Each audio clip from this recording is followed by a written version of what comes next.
welcome to NAPOD, where we provide NA speaker meetings and workshops in a podcast.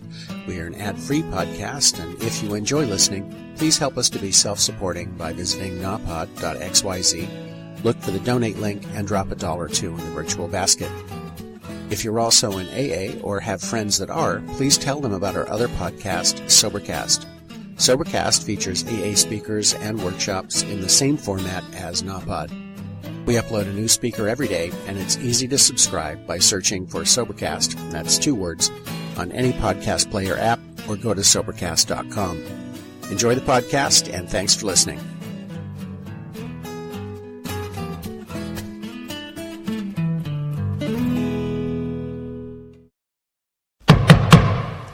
Good evening, everyone. Welcome to the Road to Recovery group of Alcoholics Anonymous. My name is Alexis, and I'm an alcoholic.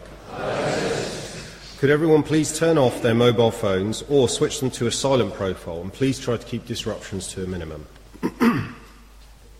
Alcoholics Anonymous is a fellowship of men and women who share their experience, strength and hope with each other that they may solve their common problem and help others to recover from alcoholism. The only requirement for membership is a desire to stop drinking. There are no dues or fees for AA membership. We are self-supporting through our own contributions. AA is not allied with any sect, denomination, politics, organisation or institution, does not wish to engage in any controversy, neither endorses nor opposes any causes. Our primary purpose is to stay sober and help other alcoholics achieve sobriety.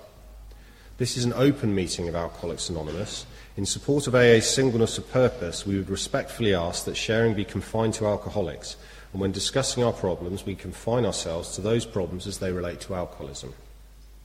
There may be visitors here who are unfamiliar with our tradition of anonymity. We need always maintain personal anonymity at the level of press, radio and television. This tradition is a constant reminder that personal ambition has no place in Alcoholics Anonymous. We are sure that anonymity is the greatest safeguard Alcoholics Anonymous can ever have.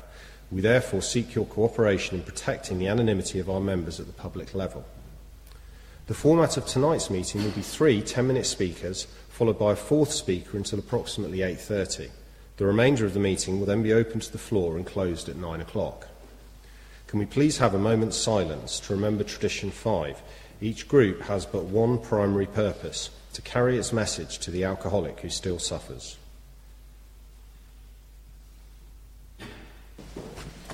Thank you, everyone.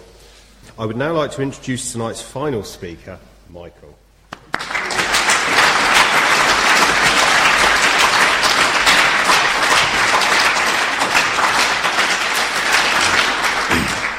My name's Michael, I'm an alcoholic.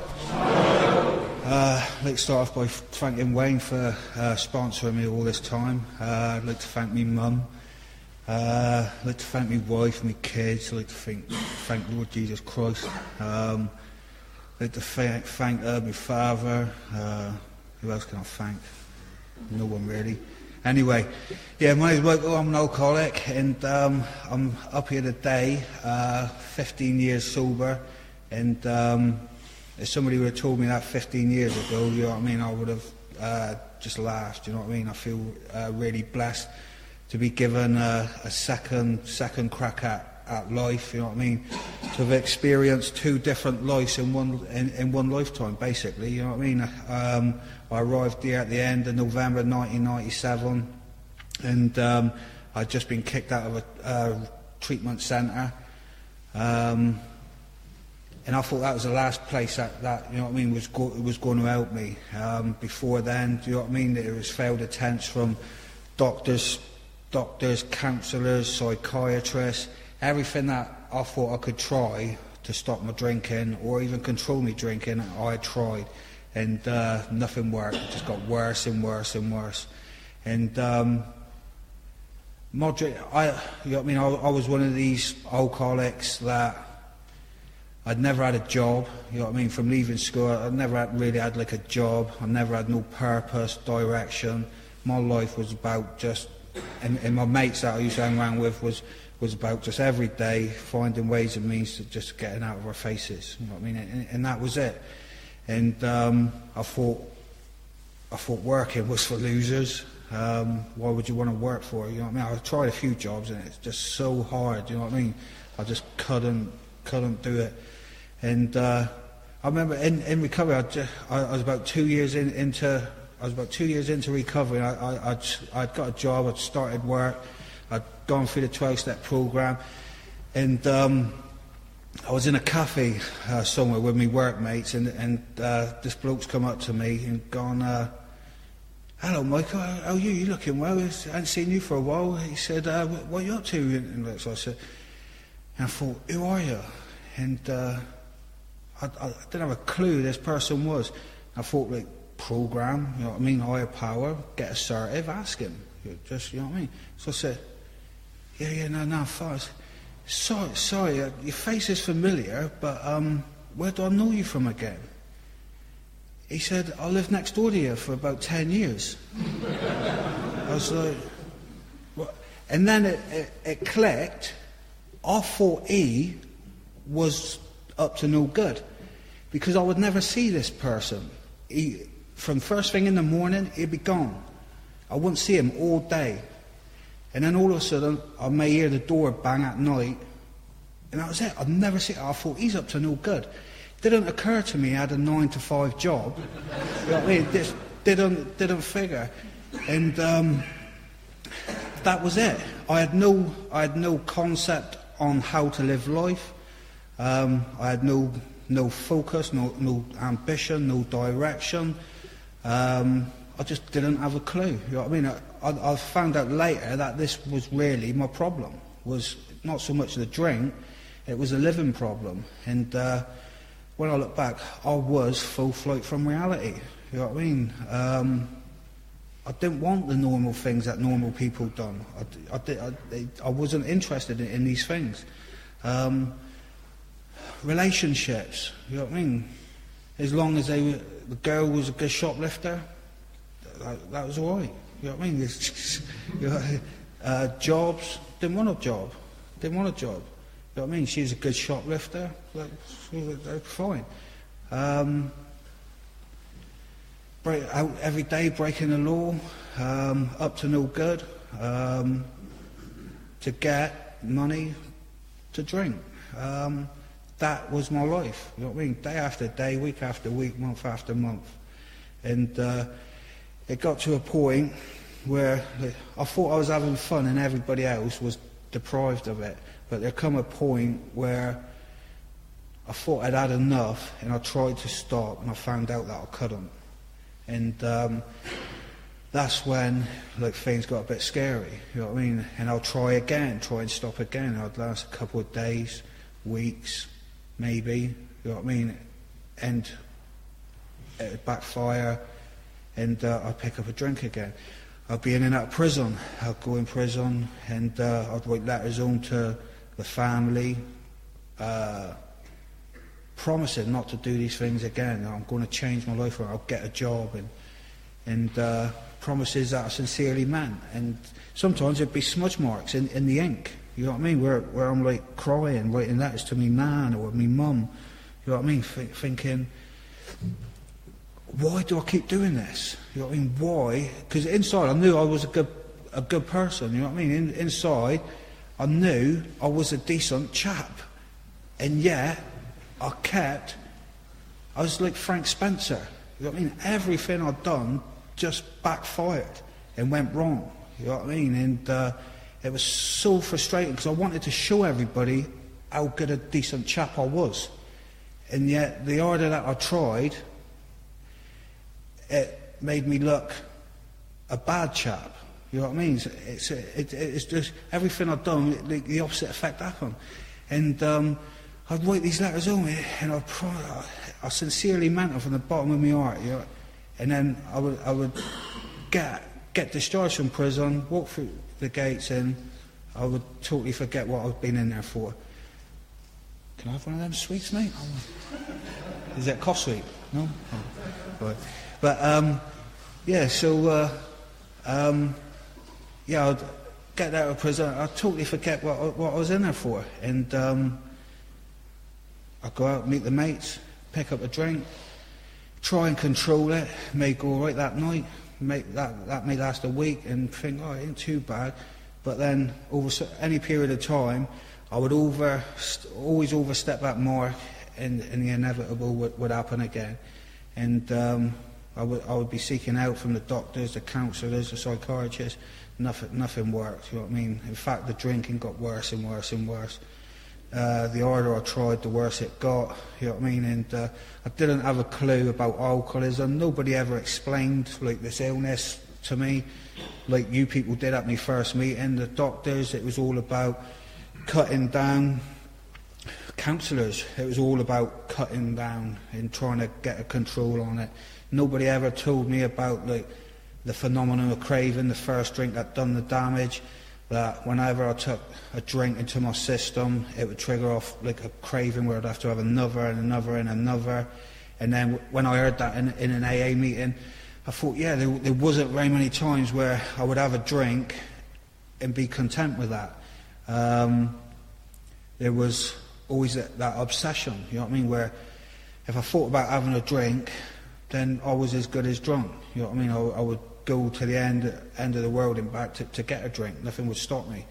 And when people described it, the main symptom, the main problem of the alcoholic centres in the mind, you know what I mean. The drink is just a symptom, it's just a small part of the main problem centres in our mind. And I always thought the problem was the drink, and yet when people describe to me that it's like the jaywalker in the Big Book, you know what I mean, or it's like a little child who touches a hot stove, they're not going to touch it again because they get burnt and it hurts them. Yet with the alcoholic, we don't seem to have any mental defence against the picking up of that next drink, that insane thought or notion that someday, somehow, I'll be able to drink like a gentleman. This is what I had, and I was told here that needed to be smashed. Many pursue it into the gates of insanity and death, you know what I mean? And I could see that, you know what I mean? Year after year after year, you know what I mean? I tried to control, and it just got worse and worse and worse. And I arrived here, let's say, November 97, and I remember the reading it, and one thing that stood out is probably no human power could have relieved us of our alcoholism. And, you know what I mean, I'm not a religious man.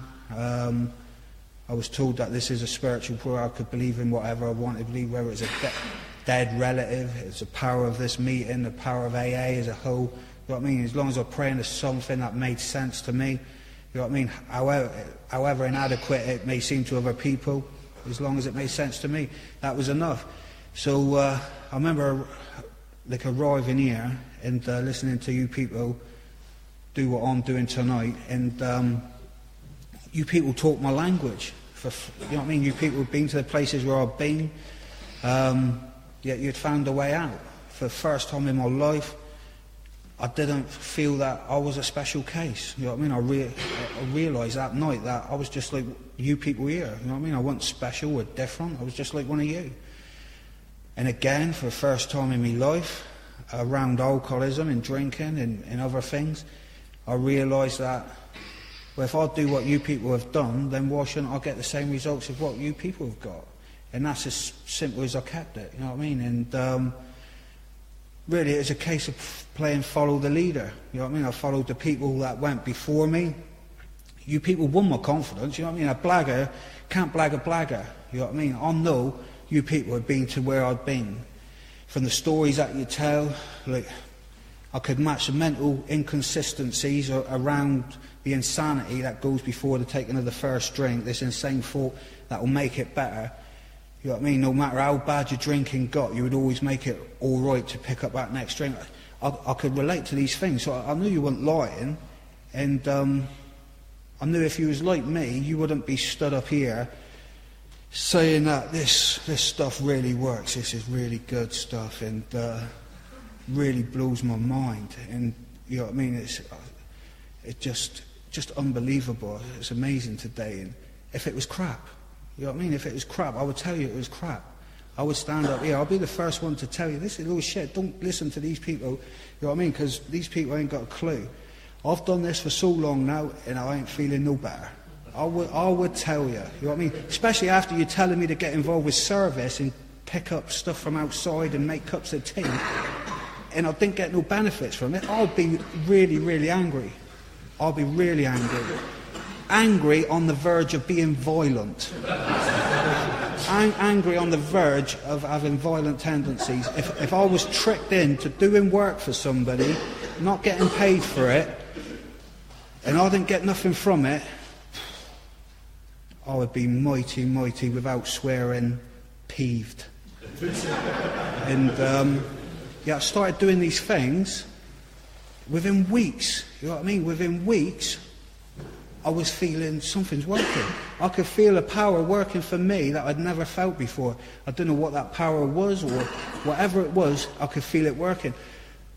I had weeks and weeks and weeks of no sleep, withdrawing from antidepressants, drink, and all these things, and I couldn't get to sleep. All I had was my list of suggestions, my sponsor's phone number, and the meeting was a lot smaller there, a few phone numbers of like other people in the meeting. Used to meet up with Dave a lot, and I was doing these things, and my two fears, it was the same as Dr. Bob. I had a fear of not getting to sleep, and I had a fear of running out of drink, because if I ran out of drink, I wouldn't getting any sleep, and I'll be tossing and turning, pacing up and down all night. You know what I mean? And yet, I didn't have none of these things in early recovery, and I wasn't sleeping, and I didn't have no drink, and yet I was doing these suggestions, and I was feeling on top of the world. And I would phone my sponsor every day. I would tell him, I haven't had no sleep, but I'm feeling great. You know what I mean? I can feel that something is working. And I remember that first night when I got a few hours sleep, and then I got a few more hours sleep, and then I got a few more hours sleep. And I was sleeping like a baby right through, you know what I mean? And I was just on top of the world, you know what I mean? I was on top of the world. And this was early on in recovery. I you know what I mean? Like John said, made a start on the steps. Within 3 months of working with my sponsor, I was doing my first step 9s. And I went out making amends, and that was when my sponsor told me to get a job. And you've all heard it before. I thought, why is he punishing me? You know what I mean? Why? And but I did it. You know what I mean? I went out. I got a job. It was hard. Don't get me wrong. You know what I mean? It was hard. I was 26, 27 years old. You know what I mean? Never been able to integrate with society, and then I'm in this job, not having a clue what to do. Stood around half the time, looking like a dummy. Afraid to ask anybody for help, and I persevered with it and went on to do well at that. You know what I mean? And I've gone on from there, and then from there, you know what I mean? The 15 years that I've had in AA does blow my mind.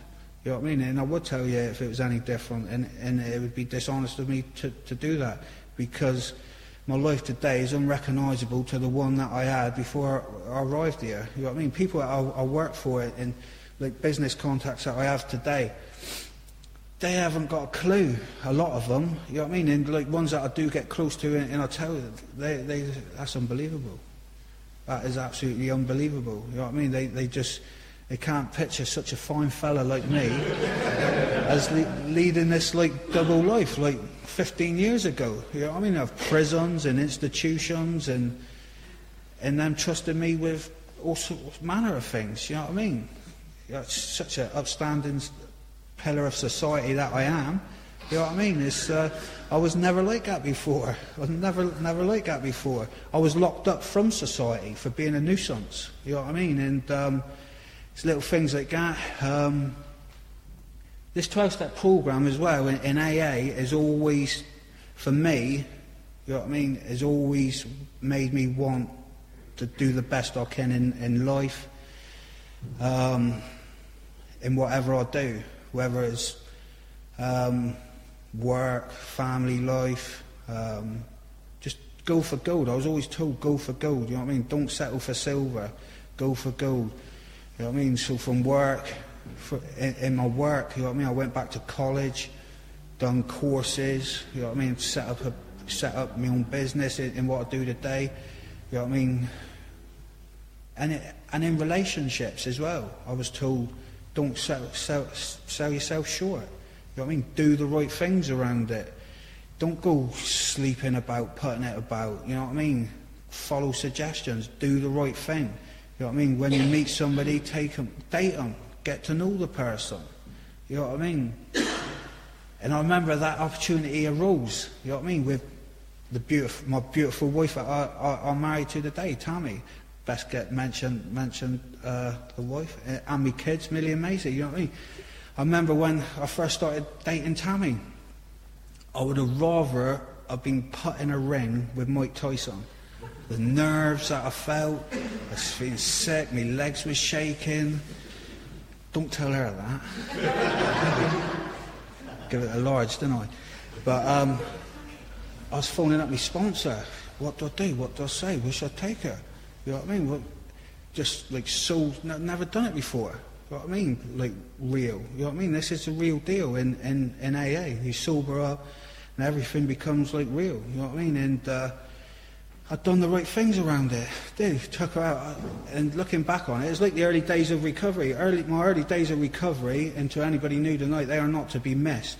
You know what I mean? That feeling where it's all like new, and you see a place for you in society, and that feeling that everything's going to be all right without a drink, without a drug, or without whatever it is. You know what I mean? That makes you feel better.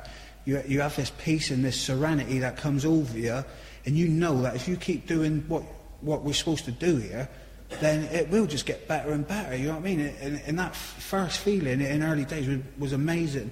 And it was like the same when I started dating my wife, you know what I mean? Taking out, dating her, you know what I mean? Going pictures, doing this, doing that, you know what I mean? It was brilliant.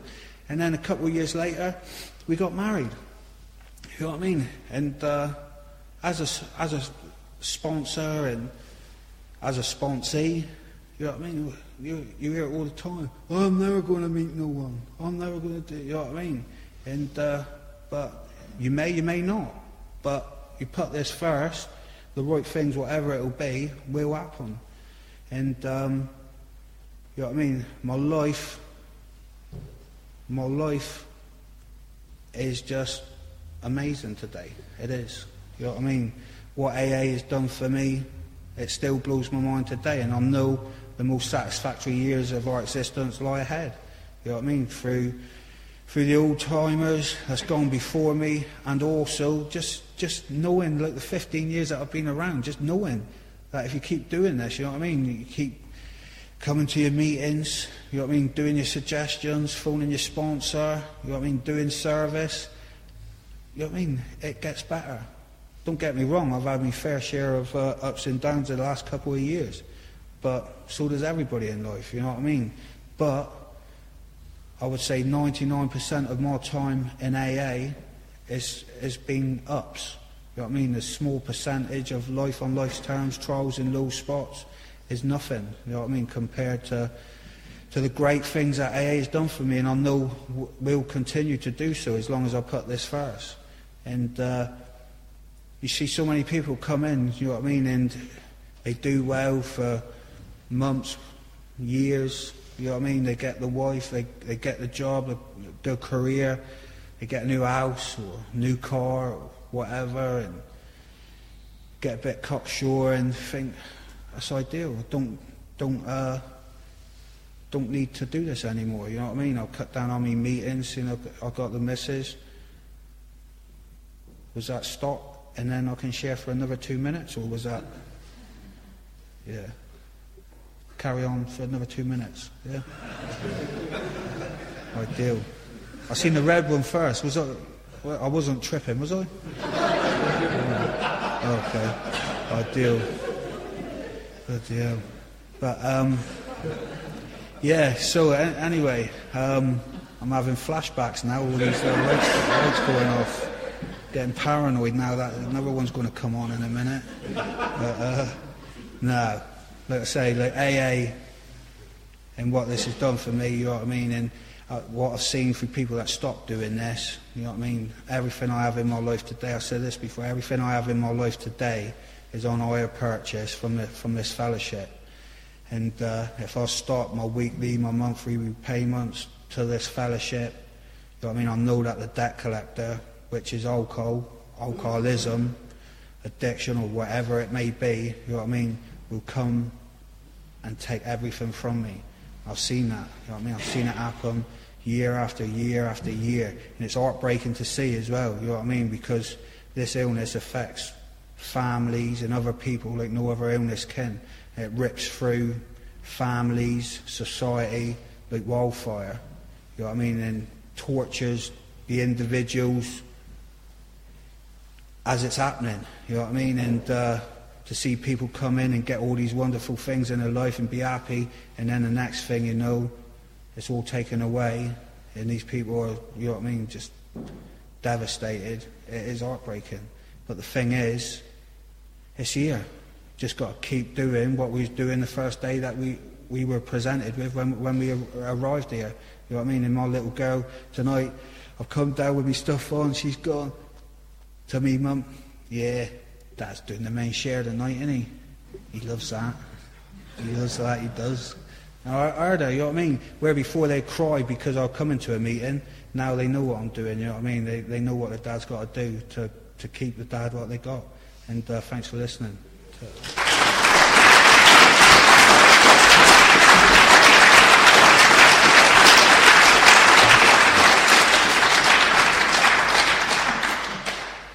Thank you, Michael. Before I open the meeting, could I please remind everyone that sobriety, freedom from alcohol, through the teaching and practice of the 12 steps, is the sole purpose of an AA group.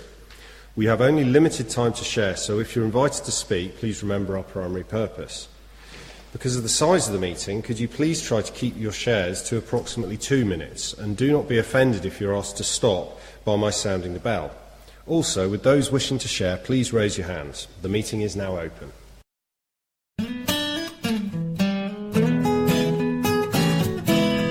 Thank you for listening. I hope you enjoyed the podcast. Please help us improve our ranking so others can find us by putting a review on Stitcher, iTunes, or your favorite podcast index. Napot is ad-free thanks to the folks supporting the show with $1 more per month.